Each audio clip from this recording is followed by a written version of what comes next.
Welcome to the Wealth Genius Podcast. The Wealth Genius Podcast. Strategies for multifamily real estate investing, mindset, community, success. The Wealth Genius Podcast with your host, the godfather of real estate, Alfonso Quadra, who has expansive experience in business and massive success as a real estate investor. The Wealth Genius Podcast. Let's dive into today's episode. Ready to roll. Ishan and Sid, the brothers, my brothers from another mother. Everyone's here. The gang is here. The team is here. We got the little godfather. We got you guys. Thank you for coming. The pleasure is all ours. I mean, you guys are inspirational people. I watch you guys online. You've done so many things. By the way, let's start with online. Like, how did you start building this presence? Like, I see that when I meet people, they're like, oh, I've been watching Sid and Ishan online. I don't know if it's specifically Instagram or where's the biggest audience following from? I believe it's Instagram. Yeah. That's where our generation got more attracted towards. Yeah. So Instagram it is. Yeah, when I started my real estate journey, it was more about documenting and helping others also, because I was in good graces of someone else who was guiding me. So he was like, make a 2-minute intro video and introduce yourself. I practiced that 10 times. 10 times. I was really bad. I practiced that Yes. 100 times. He's like, dude, it's been 2 hours. What are you doing? I'm like, I gotta get it one shot. So scared. Yeah. so that's why we just. But you guys seem like naturals. It's inspiring, and I know a lot of people are following you. So you guys are leaders even within your own community, right? Yes. And you know, it looks like you're naturals. We wouldn't know that, you know. So let's start where you are right now. So you got a portfolio. What do you got going on? What does the real estate look like for you guys? I think we are at 15 units, $5 million portfolio size. Right now, we are hunting for our next big multifamily deal. Yeah. That's what we are looking for, and we are looking big multifamily. And how did you get involved with real estate? Like, you got $5 million in real estate. Like, is that what you wanted to do? We've had this conversation before. You guys came from India. Like, is that what you wanted to do when you were a kid? Like, how did this passion for real estate, where did that come from? Yeah, I think like when we were born, we were like multimillionaires. We had like 3 cars, 5 maids, 4 drivers. Like, life was good. And then from that, we went to like nothing. Like, Wow. it's like Christmas, and I'm like, hey, can I get a present? But hey, we don't have money to eat food. Wow. So when you see that contrast, and it's easy to go from broke to rich, but it's very tough to go from rich to broke. And that kind of set a fire in us that there is no other purpose in life than to be successful. Really interesting story, because people usually have rags to riches story. You know, they don't have riches to rags story, right? It's kind of interesting because you actually had a taste. Yeah, You had a absolutely. taste of what wealth was, and it was taken away from you. I grew up, you know, broke all my life. I can't compare. I thought it's like my life was normal, right? So that's pretty interesting. Yeah, and just to add to that, this really helped us, because when people start making money, they lose it and they are like spending on all sorts of wild stuff that they don't really need, and they get carried away. For us, it was like, okay, we're just back to where we were, Yeah. but now the bar is higher, the goal is higher. That a dollar value is not success for me. Where I want to be, the person I want to become, person that we want to become is success. Wow. Yes. And so you guys are in India, and how did you even come up with this idea to come to Canada? So we knew that we needed to go abroad to be able to be that person that can make change in our families and multiple people's life.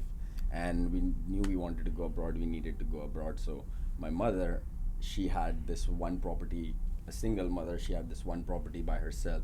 She leveraged that house to send Ishan abroad, and then 8 months later, she leveraged the same property to send me abroad. So 2 times. yeah, so the Same property 2 times. Wow. and now here we are. We are like, okay, we have only the certain amount of money to study and to get our stuff done, and there is no chance of failure. So when you're backed against the wall, this is like rocket fuel. There's only one way out. Yeah. So we hustled hard. We got our education done, got our masters in computer science and electronics, and then came to Toronto, got a really good IT job, got our permanent residency, and paid off all the debt back home. And my mom's home is free. And then we are like, wow. Sigh of relief. How many years was this? I came in 2013 December. Like, what did you have? Your bags, like December. Like, do you Oh, even no, have a no, quote at this nothing. point? And Nothing. So there's a company called Woodland in India that is like the go-to coats and all that. When I got here, my friend tells me, brother, this is not going to fly over here.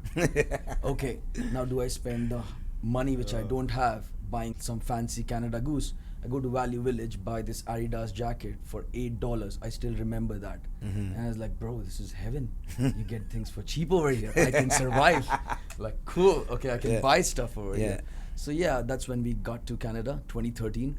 Completed a master's in a year and a half or so. 2015-ish, I started job, and he started job in 2016-ish. Once we were done with all the debts, we were like, for the first time in our life, because like even back home, after 10th grade, we never stayed at home. So we are always, out in the wild, finding our way. There is no comfort. You're out of the cocoon. There is no concept of cocoon. Yes. So yes, for this the is very first time- important what he's trying to emphasize here. Comfort. We have not had that kind of comfort. There's always a tingling feeling under the seat. Like there's always something on the go. What's next? What's next? What's next? There's no comfort. So once we got comfortable, That was the first time when we have like really good paying IT jobs. All our debts are clear. Mom's Life home is good. Life Yeah, is life good. is good, and you're like, I don't know why does this feel so different. Yeah. And my brother goes like, yo, let's go to a Euro trip, and that was the first time we traveled in our lives. Like, and we went to Euro. We blew 20 grand and 20 grand in 2 weeks. 40K. 40K. 40K. Okay. 2 weeks. Where did you go? Like we went like 6-7 countries in Euro, like a 2 week Okay, so you vacation. traveled around. Yes. Yeah, I can see that. And Yeah, you we got attended a hotels festival. and yeah. Fancy. There's this Yeah. music festival for all the dance lovers, electro dance music festival in Belgium called Tomorrowland. People from 92 countries come together, 200,000 people in unison dancing Wow. together. That was my dream in 2010, watching this video, and here we are in 2019 doing that. But that was also not the trigger point. The trigger point was when we were flying back from Barcelona to Toronto. The flight is 7 to 9 hours. So hold on a second. Yes, You've please. gone through these festivals. You've gone to all of these countries. You've had this amazing trip, Yes. and then you're flying back home. Yes, Lisbon, Amsterdam, Brussels, Barcelona 1 week, then flying back from Barcelona 7 hours. There was not a dull moment in 7 hours. I was constantly talking, like one of your boot camp sessions with him, and there's the aisle seat, and I'm just telling him, this is not fair. This is not fair. I had the time of my life. 2 weeks gone, money gone. I didn't even get to see my parents. Like what? Like come on. So it's you gotta like do you something. make this good job. After taxes, you don't have anything, and then you just get 2 weeks of vacation a year, and any and every saving that you have, you're gonna blow it to go on a vacation. And that also you have to make a conscious decision. Are you gonna go back home and see your parents after so many years, or are you gonna go and actually explore the world? And when you come back, you are broken. You're like, that was life. This is not life. And we realize like, wow, I am literally living the dream of my parents, where they are like, you have a 6-figure job, you are working in Microsoft, this, that, jazz, and you're like so successful. And I'm like, no, like I don't feel successful. I can't even go to Europe for 2 weeks. Yeah. Yeah. Yeah. If I go there, then I'm like, Come What's- home broke. Broke, What's yeah. Brad? Yeah. that kind of triggered us, like we got to find a way. Now suddenly the tingling sensation under the seat started coming up. Okay, we got to find something now. So what was the first thing that you did? I stopped going to any parties after that. After Friday, I came back home after office. I looked forward to sleeping, waking up on a Saturday morning, going to the gym, setting my mind tone right, going to a park or something, taking a book, put a bedspread, and just like have some water or something and just read a book. Early Retirement Extreme. You try to read that book, you don't understand shit in the first time. Excuse my language. Sorry about that, but just like the curiosity to learn these things, going to events, to boot camps, suiting up on a Sunday morning, and I'm like, I don't know what's going to go on, but I know this one dude in real estate or this one lady who I look up to, she's over there. She's coming all the way from Windsor, Hamilton, Ottawa to Toronto. I gotta be there. And I go there and just like soak in. I don't know anything. So you're going to real estate events. Correct. And what are you doing? I'm still partying. So, I'm actually. so he's upset that he came back from Europe. He's got no money, and he's like, "I'm never doing this again. I want until I can come do it, like, and have the money." But you're like, "No, I'm gonna keep going." I'm like, I like your idea, but I just got this happiness. Like, I don't want to lose this again. We have to struggle, and that was the mindset in that moment. Yeah, in yeah. that flip-second decision. And I really didn't want to do any of this. So I would drop him to the event in the morning and hang out with my friends, go see my girlfriend, and come and pick him up in the evening and do it all over again on Sunday. But I would never come in. Yeah. So you're saying you can do your little Yeah. penny pinching. Penny You know, pinching, you can do all this. I'm gonna still continue. And so, like, how did you convince your brother to like? How did you get him to get involved in real They estate? say that action speaks louder than words. So we always respected each other's privacy and our thoughts, and we gave space for each other. And I was doing me, he was doing him, whatever it was. And then he was like, all right, Yes. fine, let's go to one of your events. So what happened was we were living downtown Toronto, living our wonderful life, you know. And our office was in Mississauga, and we had one car, so we drive to Mississauga and back. It was a Tuesday, so that is where I got caught. If it's a weekend, I'll be good. But this was a Tuesday, and now I'm in Mississauga, and he's like, we got to go to London for a meetup. And I'm like, how do I go back? I have to take a Uber, sit 2 hours in traffic, not even my own car. I'm like, I might as well just like go with Ishan and see what happens. Like, who cares? So yeah, I was just happened to be stuck with them in a car on the way to a meetup. What are you thinking at this moment? Your brother was getting all this knowledge. Yes. You're obviously know it's inspiring you. It's the right path. You know it's the right path for you. Correct. But your brother's not on board. Correct. So it's almost like you guys are growing apart, you know?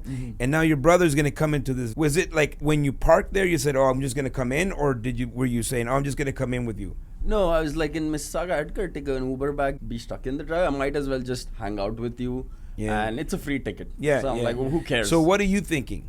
He's going to be exposed to the Correct. same information that you have Correct, been correct. exposed to. Correct.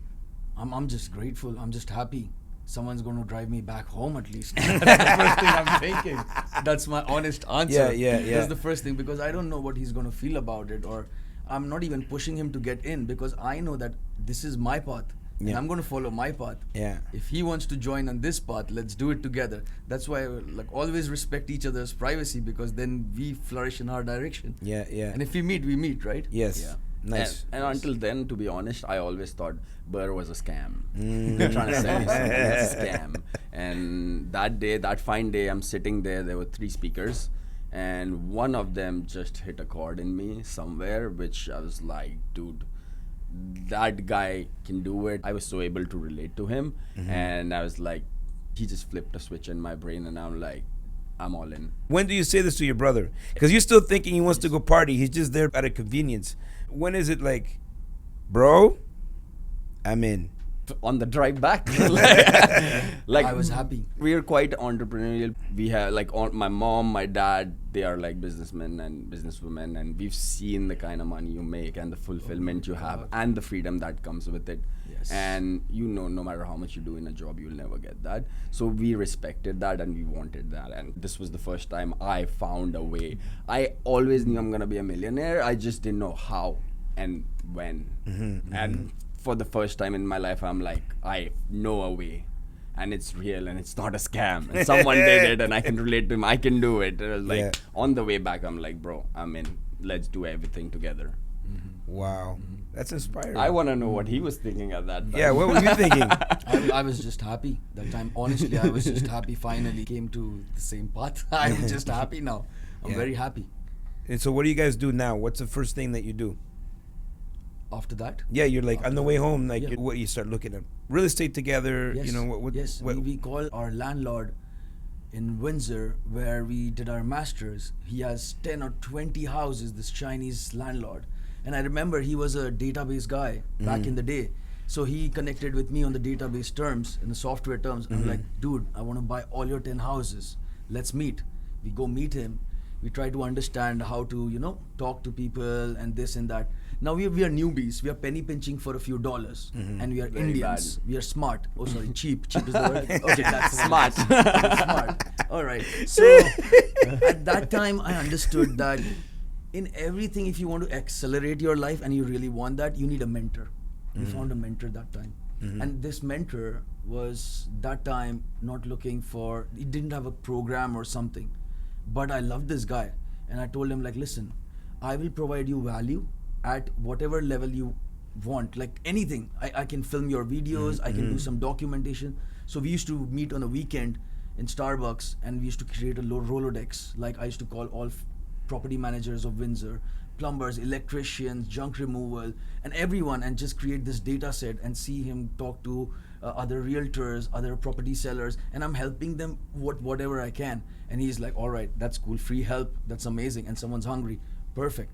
And that guy helped us negotiate a deal, and then we wholesaled our first deal. We didn't even know. We wholesaled it for free because First deal, we wholesaled it for free. What for do you free. mean? You just gave away a deal. Yeah. You- Pretty much. Yeah. Yeah, so we got it under contract. Like the numbers didn't work for us, but the deal is like it's lucrative. Long-term vision is great for that deal. It's a really good location, and through our mentors network, someone wanted it, but it was already like kind of overpaying, but there was value in it. So they're like, I can buy it, but I cannot, pay you on top of it. Like, fine, dude. It's all about Yeah, relationship. it didn't and just network. fit our strategy Yeah. when we were getting started. Yeah. But it would fit someone else's strategy Yeah. who was trying to look for another investment property.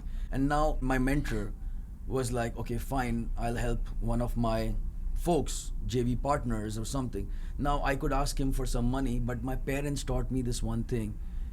During Diwali or Christmas, he used to give these gold coins to his friends.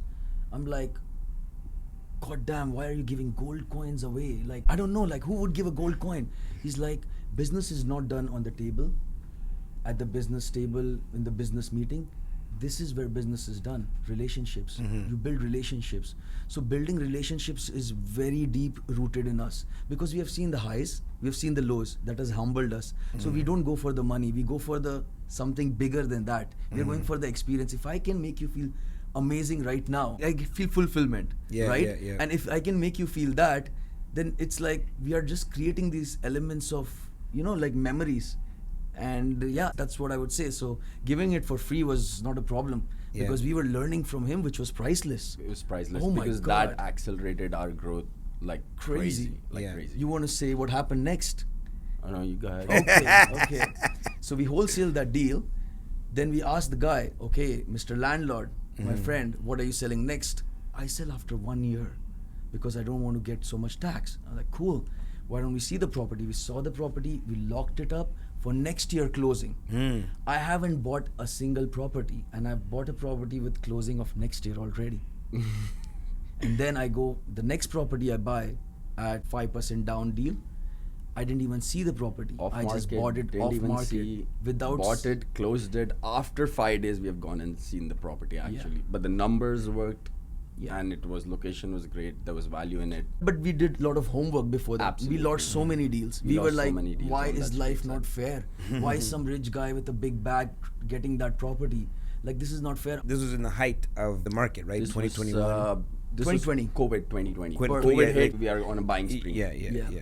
I love that. Yeah. My favorite deal that you guys did Yes. was your conversion. Yes. Yes. I love that, and I know that like we spent the majority of our coaching together just talking Yeah. about that Correct. deal and everything that all the plumbing issues and the things and the that. Stabilizing it. So let's go back to the beginning of that, Yes. because I think there's a lot of value there. Okay, how did you find the deal? Wholesaling. Yeah, We found the deal. yeah. You bought it off a wholesaler. You No, put no, out no, some. So we at this point in our stage of real estate in 1.5 years, we realized everything starts with the deal. It's not about the money. Yeah. Everything starts with the deal. So we started wholesaling ourselves. Yeah, you started putting out like flyers, yellow and- letters, and and yeah. this was our first wholesale deal, Yeah. and we have never walked a multifamily building. We are walking a multifamily building. Yes. Yeah. Yes. So it was a 5-unit. Yes. And did you have a vision to turn it into an 8? No. You're like, oh, there's a decent 5. Yeah. And the numbers are great. We Yeah. can easily burn it out. Yeah. So you put it under contract. Yes. Yes. Your vision is to turn over Correct. all of these units Yes. and then just burn it out. Burn it out. So tell me, before you close that 5 units, how did you feel? There was a lot of emotions, to be honest, because we locked it up and we got an appraisal, and the appraisal came for 960 and we had it for 800. So we were like 810, and we are like, dude, we have 150K on the buy. This has never happened ever, and this is our first wholesale deal and our first multifamily deal, and we don't even know how to walk multifamily. We're like, wow, Perfect clickbait. yeah, 150,000, the first wholesale deal. And that time we are like, we should just wholesale this out and make 160 Gs. And at that time we are like so tempted, but we saw our peers excel their portfolio by getting into multis, and we are like, this is the right way to go, and this is our backyard, and this is such a stellar deal. I mean, we cannot lose with this, and this would be an amazing start to our journey in multifamily. So we are like, we're gonna close on this, and we had no idea where the money will come from, because after buying three, four properties, we are like run out of all the money we had. Within 1 year, we have bought 4 properties. Started with what? Yeah, so $12,000 in each account, buying 4 properties. Like, I don't know how we bought these properties. Also, we need another podcast for that. But for sure, like, we don't have money right now, and we have this amazing deal under contract. The only sensible decision that makes right now is to wholesale it, get money. Again, our roots go for the big one. Yeah. Now we are like, oh my God, I can't let it go. But by that time, we were exposed to a bit of private lending. So we were like, oh, the numbers are great. We could possibly get private lending. We found a fine gentleman who financed it 100% because there was so much money on the buy.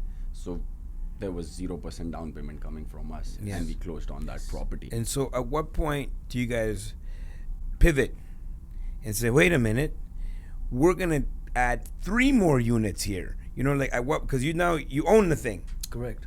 You're now gonna go renovate the thing, and then at some point you're like, "Whoa, let's drop another 500K here." Correct. You know, the money that we don't have. Let me tell you that. And so where did this idea come from? So when we got in, we did cash for keys. We spent some money on doing cash for keys, and the value of the property just accelerated like crazy just by getting it empty. And we were like, I don't even want to do the renos because I made another $150,000 by spending like maybe 20 by emptying the building. And I'm like, okay, that was a long weekend. We're sitting in the parking lot, the building's getting empty, everyone's moving out, and something hit. And this is the first time we are able to actually walk all the units together, and we are understanding the layout of the property, because this is not a purpose built, right? And we're like, dude, these units are massive, humongous. It's like townhouse size units. Yeah. So it's like, why would you live in my building, which is a 5-plex, and pay the townhouse rent when you can actually rent a townhouse? So there is a cap to the rent I can get from those humongous units. And by that time in our journey, we had gotten a taste of Airbnb, Proof of STR. concept. So we are like, you don't need a humongous unit to make money. You just need a... We were making more than $2,000 stable every month from a basement 400 square feet studio unit. That's Toronto rents from a studio in Cambridge. Not So even we have a proof bed. of concept of 1 year of implementation of this idea. Yeah. And Cambridge demographics was catering towards lot of marriage venues and lots of marriage happening. So people wanted a place to stay. Instead of a hotel, you can have like cooking and all that stuff. But the marriage did not have apps much because COVID happened. So what happened was, we understood there are a lot of people coming here and there just to live Service over there for a industry. studio unit, right?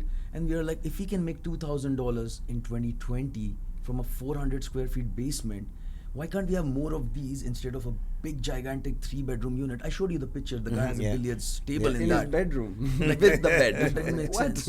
And then we are like, okay, we should make more of these small ones which would actually cater to the public. We should make it more efficient and charge the maximum and try to attract that niche kind of audience which would cater to that kind of, uplift the, gentrify the area as well, right? Yeah. So you decided to turn 5 into 8. Yes. Right? Brand new 8. Brand new. So you got a brand new building pretty much. Yes. Everything's How much you pay? 800K to purchase it. 800K. What was total reno all in? $1 million. About $1 Close to million bucks. yeah. What is it worth today? Today it's worth a whooping $3 million. Woo! The Godfather's happy. I remember hopping on that call with you, talking about this, and you're like, did the appraisal come in? And you're like, how much is the value? I said it's $3 million, and we're like, what is the mortgage you have on? It's like 1.7, 1.8.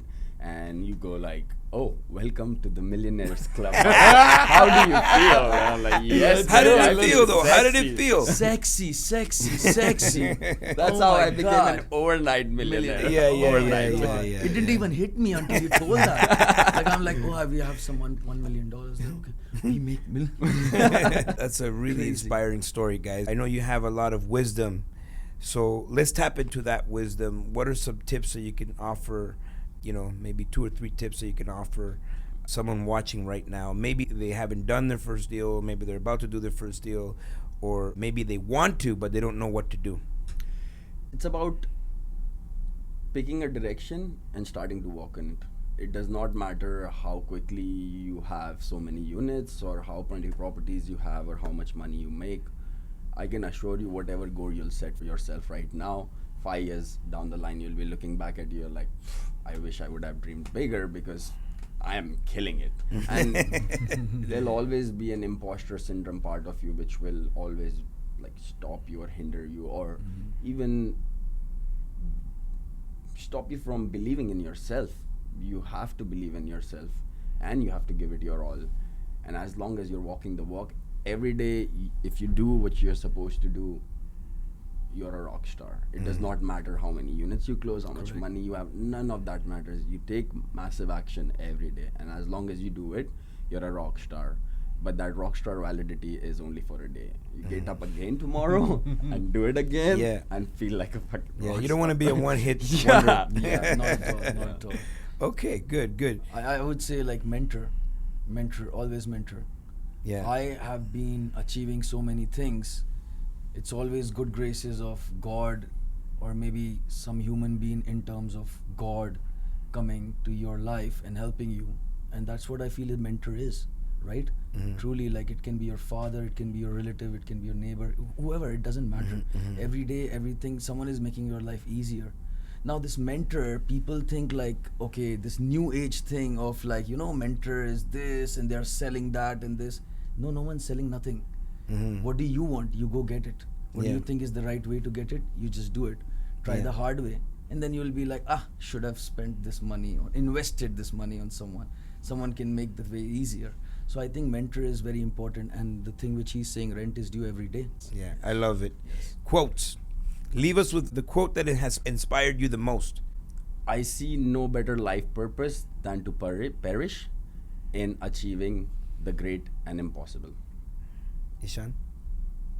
I cannot think of any great quote than what he said just now. But I found a revelation this weekend. And I was talking to multiple people on the outside while the boot camp was going on. And I was trying to understand why do I want to, always try to go through the hard life. And then I found my why when you told your why. And it was resonating so much. And then I was like, God damn, yeah, that is my why. I want to grow with everyone. I don't want anyone to not have food that night. I don't want anyone to not feel like maybe there was a little one more jacket or cloth so that I could just go to sleep because I can't go to sleep because I'm feeling cold. Like that feeling. Or feel left out. Yeah, the feeling of being left out because of the journey of high to low. There was someone helping me, but then the nights when no one was helping me, I was crying myself to sleep just with God alone. I was thinking like, never ever should this happen with anyone else. Anyone else. Yeah. And that hit home for me. And that's what I want to do is just grow with everyone. Yeah, that's Beautiful. what I would like to say. Beautiful. Guys, you're going to inspire a lot of people. Keep pushing. Keep doing what you're doing. How can people reach out to you? People can reach out to us via Facebook, Instagram, and I would say the best way is the human live interaction, like what we are doing right now. So you could find me on a weekend. Where could they find us, Sid? They will find us at the Well Genius Bootcamp. Let's go. Find us at every Well Genius or sometimes Bootcamp. partying at some place, some fancy Sometimes. Or place. if you go to a music festival, Yes. you may find Sid and Ishan. Yes. Thank you. Thank you so much. Thank you for coming. Alfonso loves you, and we'll see you guys at the top. Woo! Thanks for listening to the Wealth Genius Podcast. If you have a question or comment about something you heard today, reach out to the Godfather via social media or email him anytime. All that information is in the show notes. And of course, don't forget to subscribe so you never miss an episode of the Wealth Genius Podcast. The Wealth Genius Podcast. Until next time, see you at the top.